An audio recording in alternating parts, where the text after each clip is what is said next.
யார் ரொம்ப பிடிக்கும் இலன்? விஜய் மாமா. விஜய் மாமா எவ்வளவு பிடிக்கும்? ரொம்ப பிடிக்கும். விஜய் மாமா ரஞ்சிதமே கிஸ் கொடு. ரஞ்சிதமே கிஸ் எப்படி கொடுப்பார்? ரஞ்சிதமே கிஸ் நல்லா கொடு, நல்லா கொடு. ரஞ்சிதமே கிஸ் கொடு.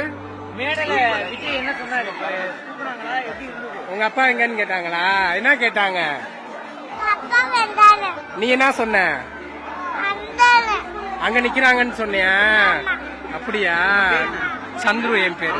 இவர் பேர் இளன் சித்தார்த். செய்திகளை உடனுக்குடன் தெரிந்து கொள்ள உடனே சப்ஸ்கிரைப் பண்ணுங்க.